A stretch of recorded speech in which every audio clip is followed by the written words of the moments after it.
Hello friends, ગામઠી કિચનમાં તમારું હાર્દિક સ્વાગત છે। આજે આપણે બનાવીશું ગાજરની ચીરું, કે જેને આપણે દેશી ભાષામાં કહીએ તો ગાજરના ઠોઠિયા। જે આપણે અથાણું બનાવતા હોય અને તે વખતે જે રસાવાળા અને લાલ ગાજર ના આવતા હોય તો આ ગાજરનો ઉપયોગ કરી અને આપણે અથાણું બનાવી શકીએ।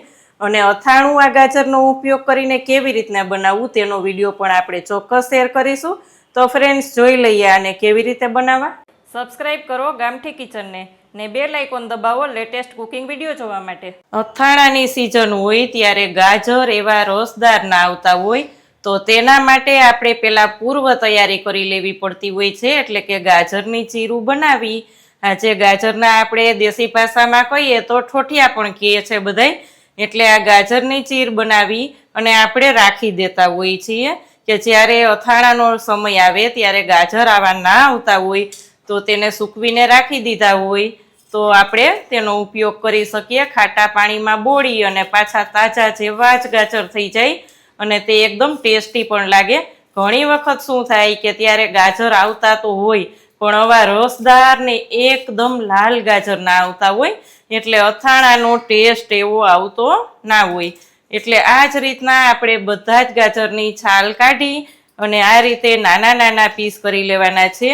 ગાજરનું બહુ જાડા ગાજર નથી લેવાના, આ જ રીતના ગાજર લેવાના છે, કારણ કે જો આપણે જાડા ગાજર લેશું તો આ વચ્ચેનો ભાગ જે કહીએ તે એકદમ પીળો પીળો ભાગ વધારે હોય અને પરિણામે આપણા ઠોઠિયા સારા થતા નથી। એટલે ગાજર બહુ જાડા પણ નહીં અને એકદમ પાતળા પણ નહીં તેવા ગાજર લઈ અને આ જ રીતે આવી નાની નાની ચીરું કરી લેવાની છે।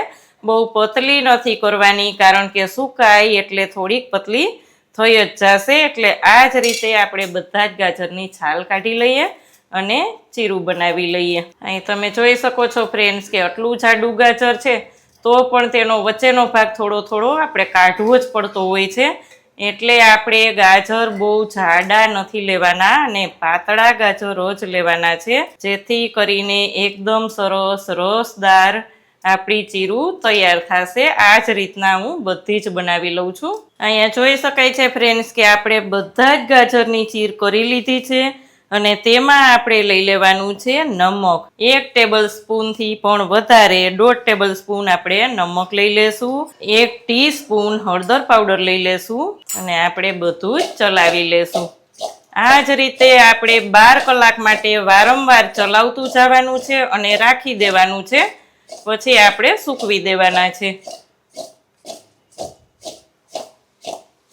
નમકનું પાણી થશે એટલે એકદમ આમાં પાણી પાણી જેવું થઈ જશે। અત્યારે થોડુંક પાણી ના હોય એટલે ચલાવવામાં આપણને થોડુંક એવું લાગે કે બધું સૂકું સૂકું છે, પણ આ જ રીતના કલાક 1.5 કલાક અથવા તો આખા દિવસમાં 4-5 વાર આ રીતના ચલાવી લેવાનું છે અને ઢાંકણ ઢાંકી અને રાખી દેવાનું છે। તો આપણે રાખી દઈએ।